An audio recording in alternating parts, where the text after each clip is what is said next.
My name is Elena Marsh. I'm 34 years old. And 2 months ago, on Christmas Eve, in front of 27 members of my own family, my parents handed my sister a $15,000 luxury vacation package to Italy and handed me a $1 scratch-off lottery ticket with a smirk. $1. Y'all, that's not even enough to get a small coffee at McDonald's. My mom pressed that little ticket into my hand, smiled the fakest smile I've ever seen in my life, and said, loud enough for the whole room to hear, "This is really all that makes sense for someone in your situation, Elena." Someone laughed. Then someone else. And just like that, the whole room was laughing at me. I stood there with my face on fire, holding that stupid little ticket, and I smiled right back at her. I said, "Thank you, Mom. I'm sure this is exactly what I deserve." Nobody caught what I meant by that. Nobody was really listening to me anyway. They never were. But oh, were they about to start. Hey, before I get into all of this, if this story is already hitting close to home, go ahead and hit that like button and subscribe. Not for the numbers, but because if you've ever been the one in your family who got the leftovers while everyone else got the good stuff, I'm talking straight to you today. Drop in the comments where you're watching from. I love knowing where y'all are tuning in from across the country and around the world. Okay, let me take y'all back to Christmas Eve. The night my whole life cracked wide open. The Harrington family Christmas always looked amazing from the outside. Big house, long dining table, Christmas lights everywhere, the smell of food filling every room. Looked like something straight out of a Hallmark movie, right? But if you were me, if you'd been watching this family for 34 years, you knew exactly what was really going on underneath all that. You noticed who got the big hug at the door and who got a quick nod. You noticed who got asked about their life and who got handed a task. You noticed who mattered and who was just kind of there. I pulled up to my parents' house right at 5 o'clock. I was carrying a handmade wreath, rosemary, eucalyptus, little pine cones. I'd spent 2 whole weekends putting it together. Smelled amazing, honestly. My mom opened the door, looked at the wreath for maybe half a second, and said, "Oh, Elena, still doing your little craft things, huh?" Not even a question.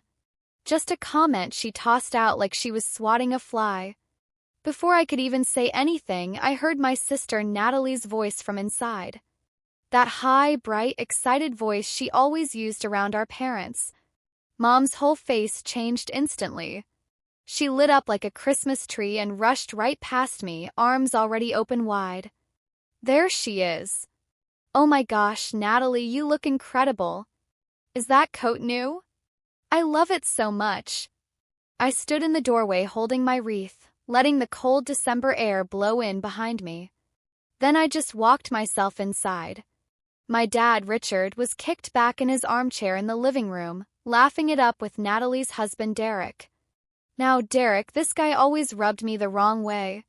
He was one of those dudes who's just a little too smooth, talks a little too loud, always got some big deal he's working on.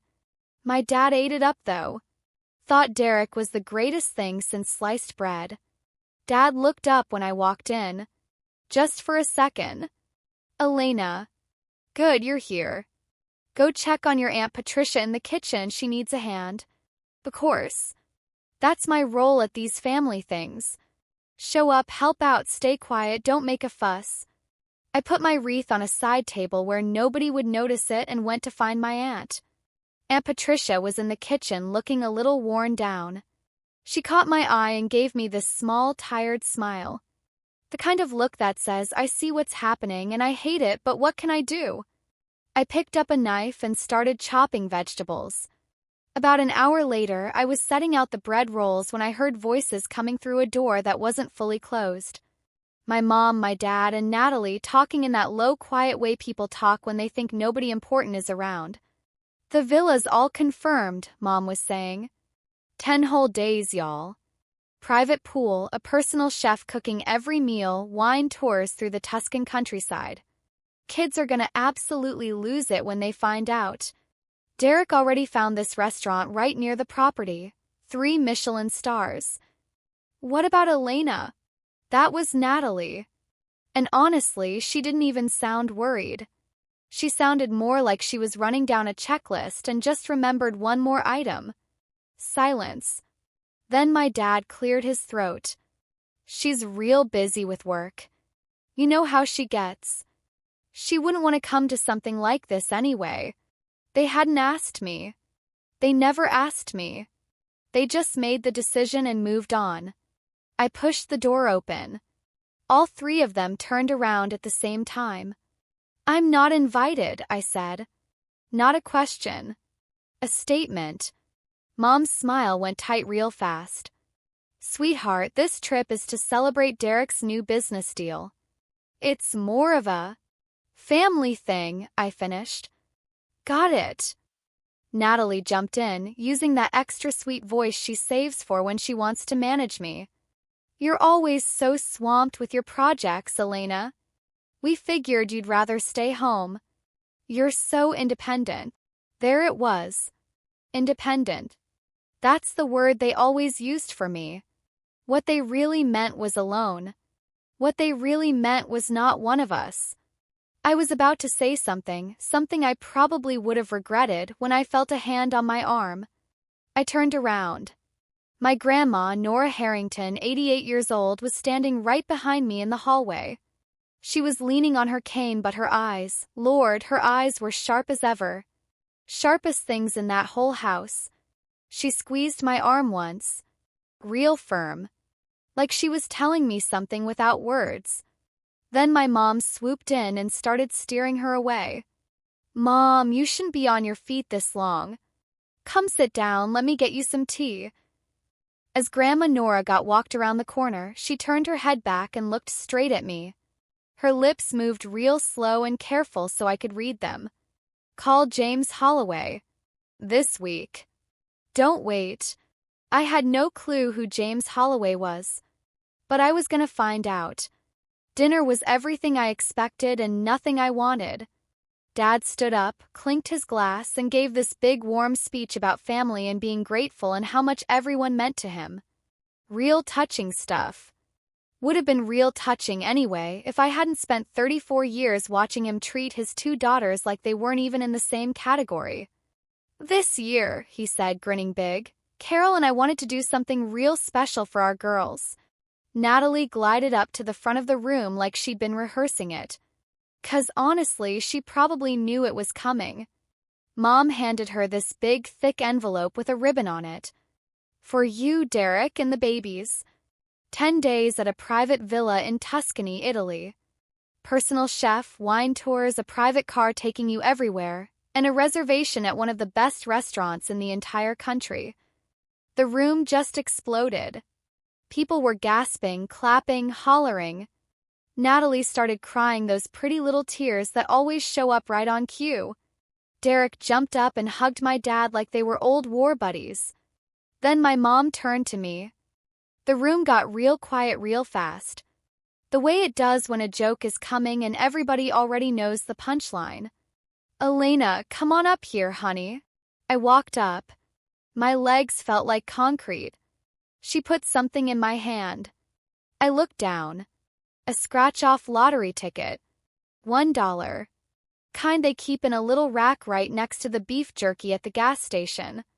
You just never know, Mom said, smiling that big fake smile. Maybe luck's on your side. Somebody laughed. Then somebody else. Derek leaned back in his chair all relaxed, playing to the crowd. Hey, if she wins $5, that's still a better return than whatever she's got going on with those plants. He spread his arms out wide and winked. The whole room cracked up. I looked down at that ticket sitting in my palm. And something shifted inside me. Not in a dramatic way, not like the movies. More like a quiet click. Like a door locking shut that had been swinging open my whole life. Something settled. Something got real still. I looked up at my mom and smiled back at her. Thank you. This is exactly what I deserve. Nobody caught it. Nobody ever catches it when it's me talking. Then a voice cut right through all that laughter. That is enough. The room went dead silent. Grandma Nora had made her way back to the doorway.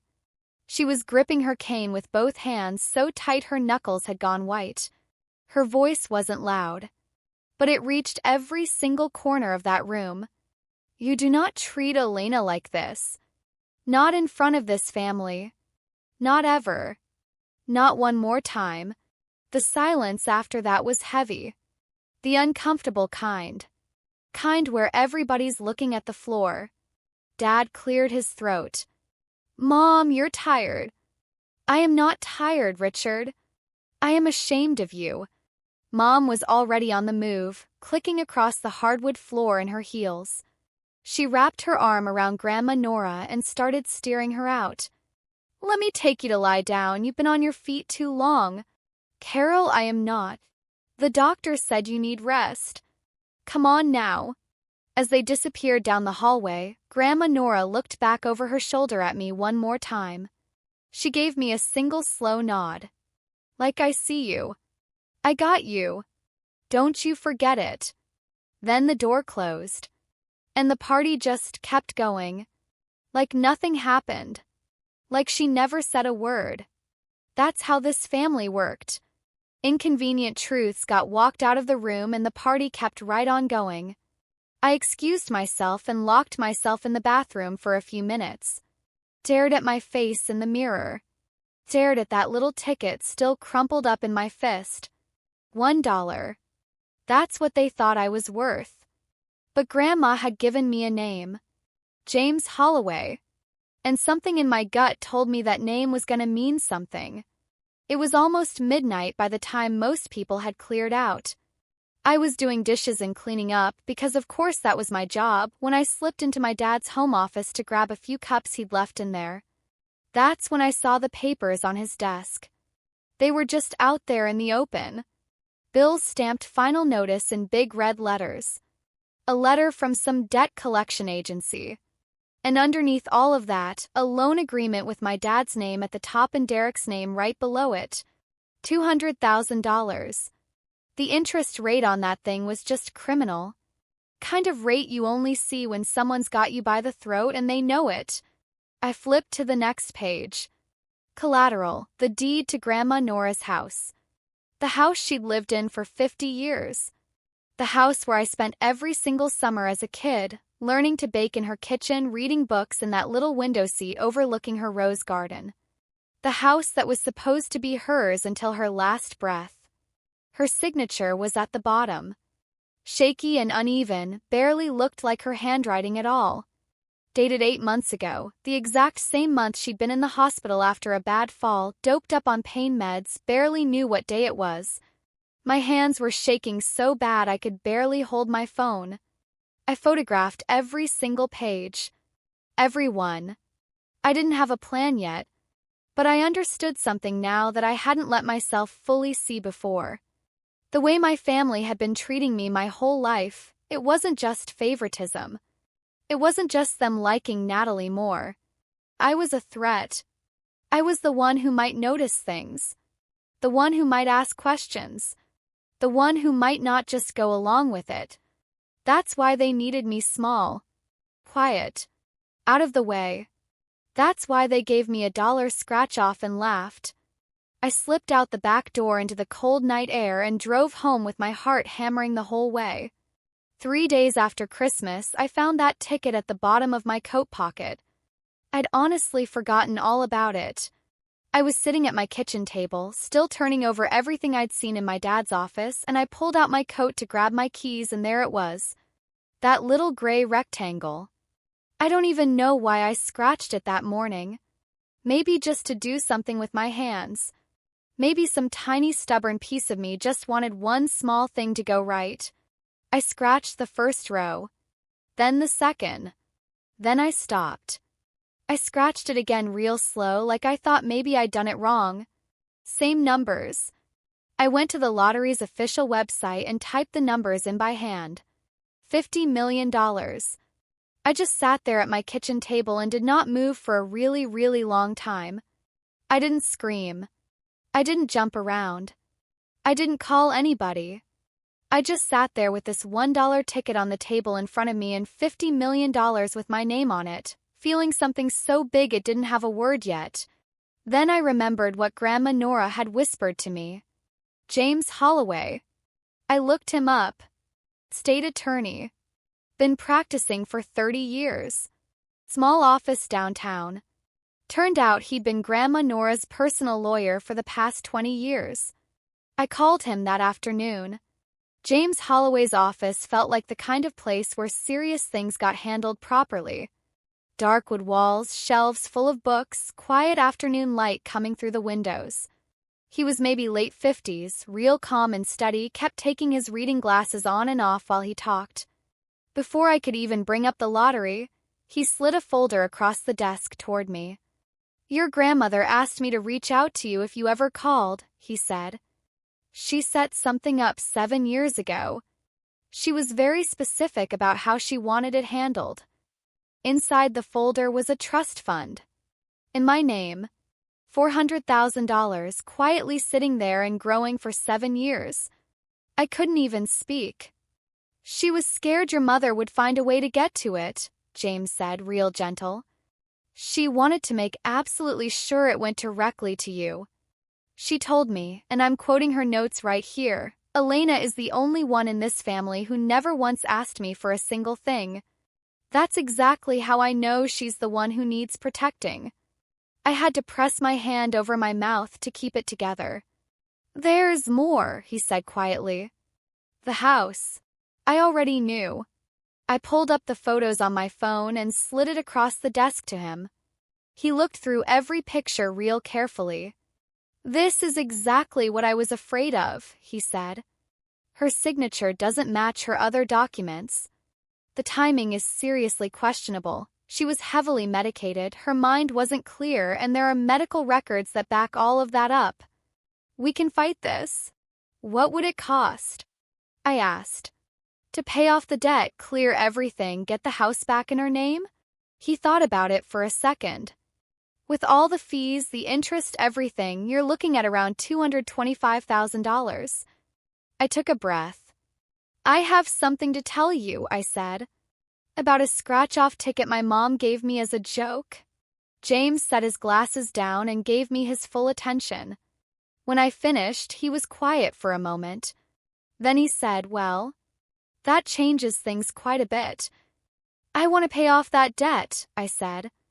"I want that house back in her name, locked up tight so nobody can ever touch it again. And I want to do all of it before my family finds out about any of the money." He nodded. "I'll start on it today." I stood up to leave, then stopped at the door. "James, why did she sit on this for 7 years without telling me?" He smiled. "She said she was waiting until you were ready.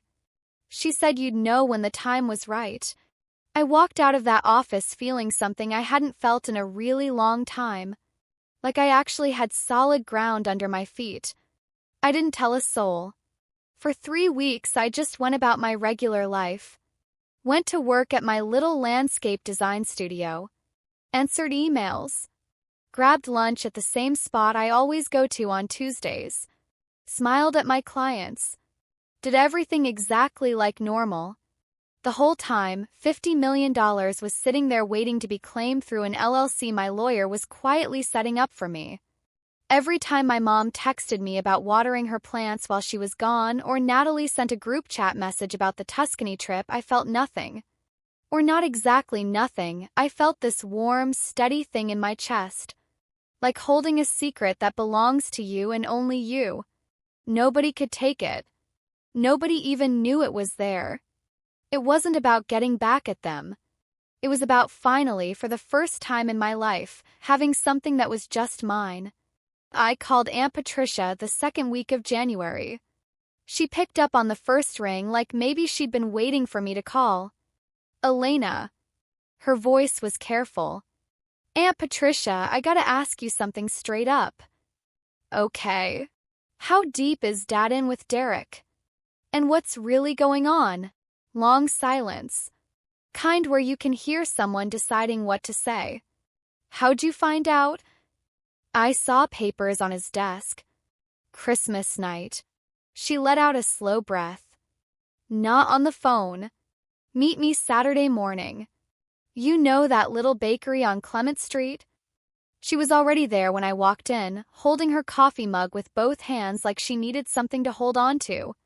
She looked tired. Real tired. Derek's not who he says he is, she started. He calls himself a business consultant, but what he really does is loan money to desperate people at interest rates that ought to be illegal. Your dad went to him about 2 years ago when the auto shop started going under. Derek saw an easy target. I thought about those papers. That ridiculous interest rate. There's something else. She reached into her bag, pulled out her phone, and turned the screen toward me. Text messages between Derek and some woman named Claire. 8 whole months of messages. And right there in the middle of all of them, one that knocked the wind right out of me. Once the house thing closes, I'm done. Natalie served her purpose. Divorce papers are already drafted. I set my coffee cup down real slow. He's been using her, I said. He needed your dad's cooperation to get access to Nora's property. Natalie was just his way in. Patricia's eyes got wet. I wanted to tell her so many times. But Derek, Elena, honey, he is not the kind of guy you go after without a plan. Can you send me those screenshots? She looked at me. What are you gonna do? First, I'm gonna fix what I can fix without making a sound, I said.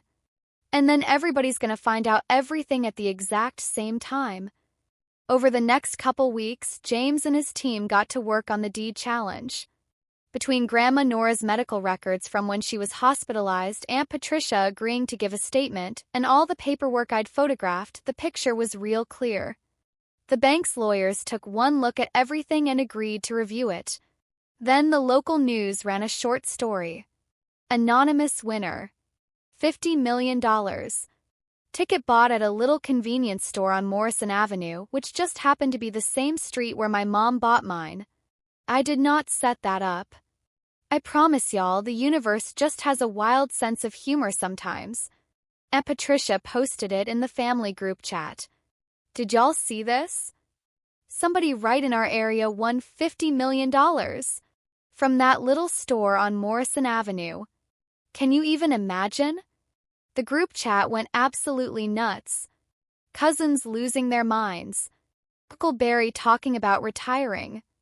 Then I got a private message from my mom. Elena, that scratch-off I gave you for Christmas. You still have it, right? Did you ever check it? I waited 2 full hours before I wrote back. Yeah, Mom. I still have it. Why?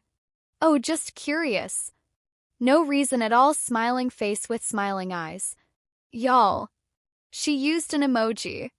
My mother has never used an emoji in her life. That little smiley face told me absolutely everything I needed to know. Within an hour, my phone started going off. Mom. Dad. Natalie. Derek. One after another after another. I let every single call go to voicemail. By the time I went to bed that night, I had 51 missed calls. I'm not even kidding. 51. I poured myself a glass of water, sat down on my couch, and listened to every single voicemail from start to finish. It was something else, y'all. Mom's first few messages, sweet as pie. Just checking in, honey, call me when you get a chance. By call number 10, a little edge starting to creep in under the sweetness. By call number 20, barely holding it together. Dad, short and clipped. Elena, it's your father. We need to talk. Family business. Natalie, Elena, seriously, what is going on? Mom is literally freaking out right now. And Derek, smooth as ever, like nothing was wrong at all. Hey, Elena. Thinking we should get together and talk about some family financial planning. You know how it is, family takes care of family. Hit me back. I sat with all of that for a while. Then I opened the group chat and typed one message. I'm going to video call everyone tomorrow night. 7 p.m. sharp. Please make sure y'all are all there. I have something important to share. The yes and absolutelys and of course honeys came flooding in within 2 minutes flat. Course they did. They were all squeezed together in Natalie's hotel suite. Turns out they'd tacked on a few extra days at a fancy resort on an Italian lake after the villa stay. Course they had. The background behind them looked like a screensaver. Soft golden light, stone walls, the shimmer of water through the window behind them. My parents were sitting side by side on a cream-colored couch. Natalie was between them. Derek was just slightly behind her, arms crossed, watching me the way a guy watches something he's already decided isn't a threat. Elena! My mom's voice came out warm and sweet and completely fake. Oh my gosh, we have been so worried about you. We miss you so much, baby. We really wish you could have been here with us. You look a little tired, sweetheart, my dad added. You eating okay? I looked at all four of their faces. I won, I said. Dead silence. Natalie leaned forward. What? The scratch-off Mom gave me at Christmas. I won $50 million. 4 seconds of pure silence. And then everybody exploded at once. Oh my God, are you serious, Elena? That is amazing. Congratulations, we're so happy for you, and I just let them go. Let them get it all out. Derek pulled himself together first, because of course he did. Elena, okay, listen, this is life-changing money. You're gonna need real help managing it. Tax stuff, investments, protecting your assets, this is literally what I do. Family helping family, you know? That's what we're all about. I already have a lawyer, I said. But actually, before we talk about any of that money, there are some things this whole family needs to know right now. I'm gonna share my screen. Something moved behind Derek's eyes, but his smile stayed put. First document came up. This is a loan agreement between my dad and Derek. $200,000. 34% interest rate. Dad's face went white as a sheet. Where did you? And this, I said, moving to the next image, is the deed to Grandma Nora's house. Signed over as loan collateral. Dated the same week she was in the hospital, when she was so loaded up on pain medication she could barely tell you what year it was. My mom's hand flew up to cover her mouth. My lawyer has her full medical records from that time. Her signature doesn't even look like her regular signature. We can prove she had no idea what she was signing. That right there could be fraud. Elena, Derek's voice came out sharp. These papers are completely out of context. You don't have the full picture here. Here's a little more context then. Click to the next screen. Screenshots. Derek and Claire. 8 months worth of messages right there for everyone to see. The one about the house deal. The one about Natalie serving her purpose. The one about the divorce papers already being drafted. Natalie made a sound I will never forget as long as I live. Quiet. Broken. Like something inside her just snapped clean in half. Derek! Her voice was barely a whisper. He pushed his chair back hard. Those are made up. She's been jealous her whole life and now she's trying to burn this whole family down.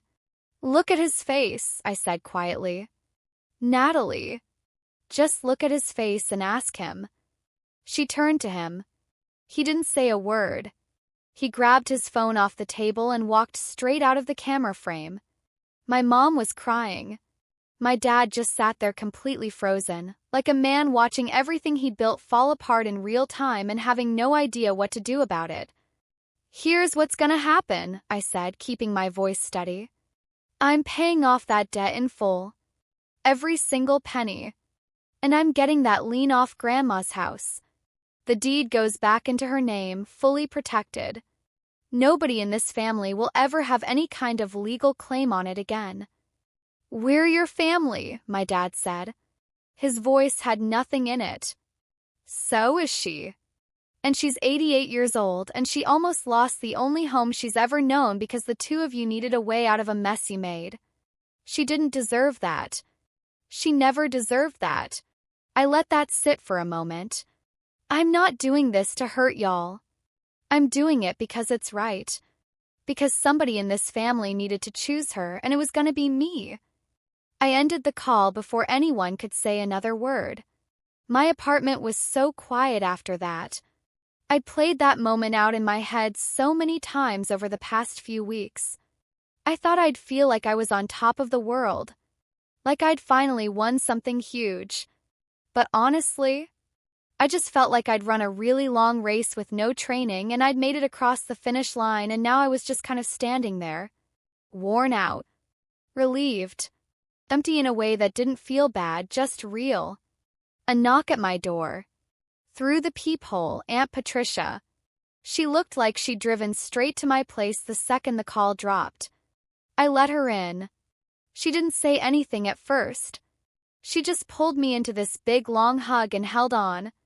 When she finally let go, she held my face in her hands and looked right at me. "You didn't blow anything up," she said. "You turned the lights on. What was hiding in the dark, that was already there. That's not on you." My phone buzzed on the counter. Text from Natalie. I didn't know. I swear to God I didn't know about any of it. I knew something felt off, but I didn't let myself look too hard. "I'm so sorry, Elena. I need some time. But I am so sorry." I read it 3 times. "You think she means it?" I asked Patricia. She took a breath. "I think she's telling the truth that she didn't know the specifics. Whether she's actually ready to do the real work and change, only time's gonna tell you that." I nodded. "What do you need right now?" she asked. "I need to go get my grandma's house back." 2 weeks later, James called me. "It's done," he said. "The deed challenge went through. The bank reviewed everything, the medical records, Patricia's statement, all the documentation, and agreed that the original agreement was obtained improperly. Your father defaulted on the loan when Derek pulled his co-signature, so the full balance came due. You authorized the payment, $225,000, covering the principal, all the interest, and every legal fee." Closed my eyes. The deed is now in Nora Harrington's name. Clean. No liens, no claims, nothing. I've also filed the protection clause. No member of the Harrington family can make any legal claim on that property during her lifetime. And when she passes, per her original wishes from years before any of this happened, it comes directly to you. Thank you, James. Seriously. He paused for a second and his voice got a little warmer. One more thing. She cried when I told her. Your grandmother. She said to tell you she always knew you'd be the one. I drove to the care facility the next morning with a big bunch of red roses, the deep red kind she'd always grown along her back fence every summer. When I walked into her room, her eyes lit up in this way that just got me right in the chest. You did it. She reached out and grabbed my hand. It's yours again, Grandma. All of it. She held onto my hand for a long time without saying anything. You know the wild part? I finally said. The ticket Mom gave me as a joke to embarrass me in front of everybody. That's literally what paid for all of it. Grandma Nora laughed out loud. This real laugh, thin and soft like rustling paper, but completely genuine. I always believed the universe keeps score, she said. I just didn't know it had this kind of sense of humor. I leaned my forehead down against her hand. I'm bringing you home, I told her. I'm getting the house all set up. A ramp at the front door. A nurse every morning.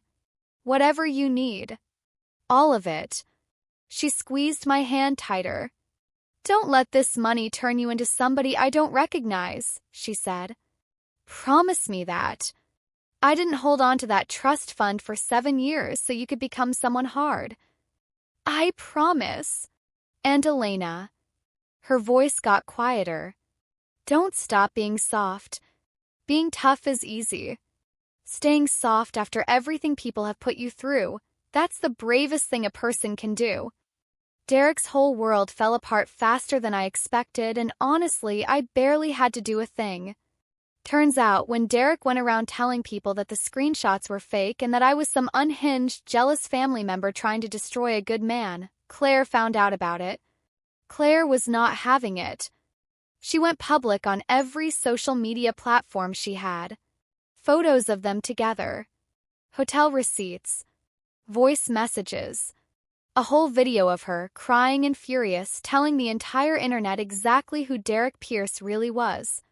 Her 300 followers turned into 30,000 in about 4 days. And then, because karma really doesn't play, 2 of Derek's former clients went to the State Financial Regulatory Board with complaints about his predatory lending practices. Turns out the interest rates he'd been charging weren't just shady. In 3 states, they were straight up illegal. Y'all, I didn't make any of that happen. I didn't lift a finger. I didn't make one call or send one message. The dominoes just fell on their own. Natalie filed for divorce before the plane even landed back home. My dad filed for bankruptcy the following month. The auto repair shop he'd owned for 27 years gone. Liquidated to cover debts that had been piling up for way longer than I'd known about. My mom took a part-time job at a pharmacy. I didn't feel good about any of that. I didn't feel bad about it either, really. I just felt this strange, quiet peace, like a house that's finally been cleaned out after years and years of clutter. My mom called me about 6 weeks after the video call. "You have destroyed this family. No hello. No how are you. Just straight to it." I took a breath. "Hi, Mom. Do you have any idea what people are saying? At my church, my book club, people I have known for 20 years won't return my phone calls. Your father can't even go to the hardware store without being embarrassed.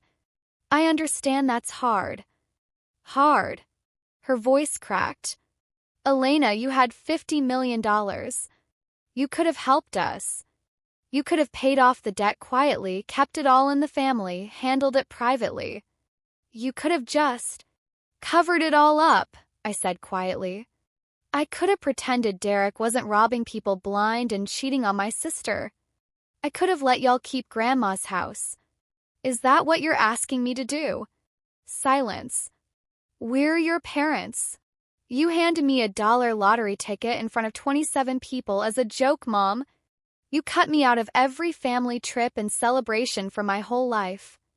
You helped Derek get Grandma's signature on papers while she was lying in a hospital bed not knowing what year it was." My voice stayed steady. I wasn't yelling. I wasn't even angry anymore, not really. I was just honest. I'm not your enemy. But I'm also not going to stand here and pretend that what happened was normal or okay. "You've become so cold," she said, real quiet. "No, Mom. I've become honest. There's a difference." She hung up. I sat there in the quiet after and noticed something. Didn't gut me the way it would have before. The hurt was still in there somewhere, deep down, the way old injuries never fully go away. But its power over me was just gone. 3 months later, a letter showed up in my mailbox. Handwritten. 2 pages. Natalie's loopy handwriting. I hadn't seen it since she used to write me little notes when we were kids. "Dear Elena, I've started this letter like 6 times and thrown it away. So I'm just gonna say it plain and stop trying to make it sound better than it is. I'm sorry. Not because I want something from you. Not because I'm trying to work my way back into your good graces. I'm sorry because I should have said it years ago and I didn't. I knew how Mom and Dad treated you wasn't right. I told myself it wasn't my business. I told myself you were fine because you always seemed fine, so capable, so independent, like nothing could knock you down. But that was a lie I told myself because looking at the truth was too hard. You were my little sister. I should have had your back no matter what. I didn't. I didn't know what Derek was really up to. But I knew something was wrong. I could feel it. I just didn't let myself look at it straight because I was scared of what I'd find. The divorce is almost done. I'm starting over. I don't know what that looks like yet, but I know it has to be different than everything before it. I've got a therapist now, which is honestly long overdue. You don't owe me forgiveness. You don't owe me a single thing. I just needed you to know that I see you now, Elena. I finally see what I was too blind or too selfish or too scared to see for 30 years. And I am so, so sorry. Love, Natalie. I read it twice. Folded it up real careful. Put it in the top drawer of my desk. A month later I texted her. You free for coffee on Saturday? 3 dots. Then yes. I really would love that. We met at this little cafe neither of us had ever been to. Neutral ground. We didn't hug right away. We just sat down, got our drinks, and looked at each other in this long, awkward, completely honest way. I don't really know how to do this, she said. Me neither, I told her. But we could try and figure it out. It was the realest conversation we'd ever had in our entire lives. Grandma Nora came home in March. I was standing in her driveway when the transport van pulled up. Same driveway where I learned to ride a bike when I was 6 years old. Same driveway where she always stood and waved until my car completely disappeared down the street. I'd spent the past 6 weeks getting everything ready. A proper ramp at the front door. Safety bars in the bathroom. Her bed moved to the main room so she could see her garden right through the window. A nurse coming by every single morning. Hot meals delivered from her favorite little restaurant 3 blocks away. When the wheelchair rolled up that ramp and she crossed through her own front door for the first time in almost a year, she just stopped. She looked at her hallway. The wallpaper she'd picked out back in 1987. At every single framed photo she'd hung on those walls with her own hands over 50 years. The soft light coming through the window at the end of the hall. Then she let out this long, slow breath. I thought I'd never see this place again, she said real soft. I couldn't even talk. We sat in the sunroom that afternoon, drinking tea and watching a couple of little yellow birds at the feeder I'd put up. The garden outside was all overgrown and wild, but it was there. Waiting. I'm gonna fix all of that, I told her. The whole garden. That's literally what I do, remember? She smiled at the window. Then she said, Your mother called me last week. I went still. She wanted me to talk some sense into you. Get you to come back to the family. What did you tell her? Grandma Nora turned and looked straight at me. Eyes still sharp as ever. I told her you never left. That real family isn't about who shows up for the holiday dinners. It's about who shows up when it actually matters. She put her hand over mine. You showed up, Elena. When everybody else was trying to take from me, you were the only one asking what you could give. I pressed my hand over hers. I just did what was right. That's what good people always say, she told me. Like it was nothing. Don't you dare let yourself think it was nothing. We sat there together until the sun went all gold and long across her garden, and neither one of us needed to say another word. A year later, my life looks nothing like it used to, and everything like what it was always supposed to be. My landscape design business has 3 employees now and a real office with big windows overlooking a courtyard I designed myself. I've got a waiting list. Last year I designed 2 public garden spaces, one at an elementary school in my neighborhood, one at a senior center right near Grandma Nora's house. The money is mostly sitting in investments. I bought a simple little house 2 streets from Grandma, nothing fancy, just mine. I've got a rescue dog named Fig who has absolutely zero respect for my test garden beds and I love him completely. I started a small foundation in my grandmother's name. We give grants to young women who want careers in creative fields, art, design, music, writing, women from families who told them their dreams were a waste of time. I read every single application myself. Every one. I visit Grandma every day. Some days she's sharp and full of stories. Some days she falls asleep in the middle of a sentence and I just sit there with her and let her rest. Quiet doesn't scare me anymore. My parents live in a small apartment across town now. Dad works as a mechanic at someone else's shop. Mom works part-time at a pharmacy. They're okay, not great, not the life they thought they were going to have, but they're getting by. Dad texts me on my birthday. Happy birthday, Elena. Hope you're doing well. I text back. Thanks, Dad. Hope you're doing okay too. That's where we are. Mom calls sometimes. Sometimes it's okay. Sometimes she slides back into old habits, starts going on about how I could have handled things differently, how I could have helped more. When that happens, I say goodbye and I hang up. Simple as that. She's never apologized. Not once. Maybe she never will. I've stopped waiting on that apology to let myself feel okay. Here's something I've learned about forgiveness. It's not something you owe to people who hurt you. Something you eventually give to yourself. When you're ready. On your own time. And not a minute before. Natalie and I grab coffee about twice a month now. Still a little awkward sometimes, still got some rough edges. But there's something real starting to grow there. Slowly. Something that actually feels like two sisters, not two people just playing the part. Derek is dealing with legal trouble in 3 different states. I genuinely don't know where he is right now. And y'all, I genuinely could not care less. People ask me all the time, did $50 million change your life? And my honest answer always surprises them. Not really.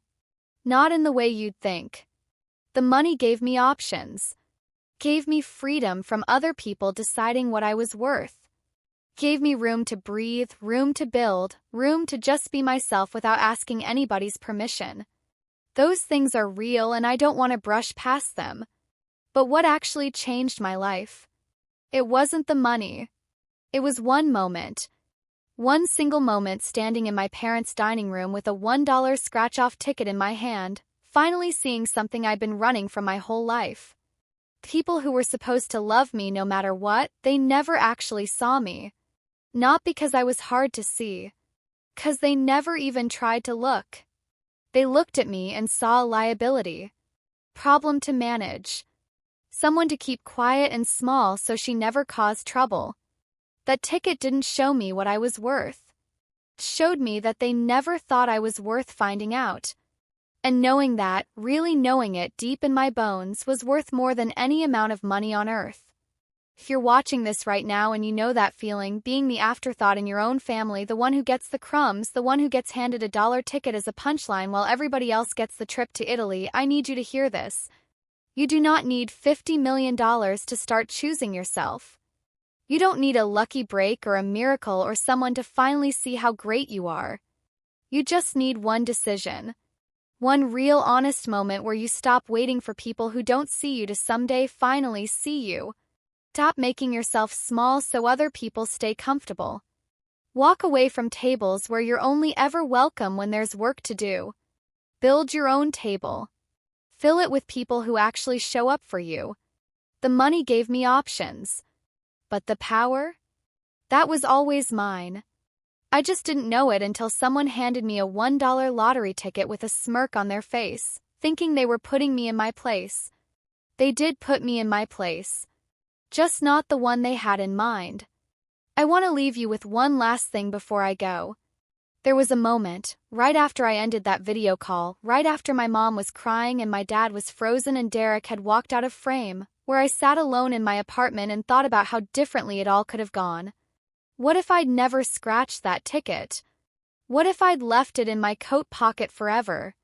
What if I'd found out about the money and stayed quiet the way I had stayed quiet my whole life, just trying to keep the peace and not make a fuss? Here's what I know now. The money was never the real gift. The real gift was that for the first time I had nothing left to lose by telling the truth. And once I told it, once I stopped swallowing it down to make everybody comfortable, I realized I had been carrying that silence like dead weight on my back for 34 years. The second I put it down, I could finally stand up straight. You might not have a lottery ticket coming your way, but you have the truth. And the truth, when you stop being scared of it, is the most powerful thing you'll ever hold. Don't wait for permission to use it. Don't wait for the perfect moment or for people to start treating you right before you decide you matter. You matter right now. Today. Exactly as you are. I'm Elena Marsh. 34 years old. Landscape architect. Dog mom. Granddaughter. And for the very first time in my whole life, completely exactly no apologies myself. That right there is the real win. That was always the real win. Thank you for sitting with me through this whole story. If any part of what I said lives somewhere inside your own story, I want to hear about it. Drop it in the comments. I read every single one. If this video meant something to you, please hit like and subscribe.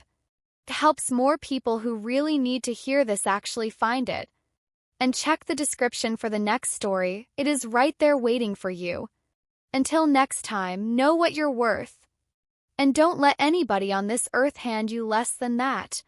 See you soon.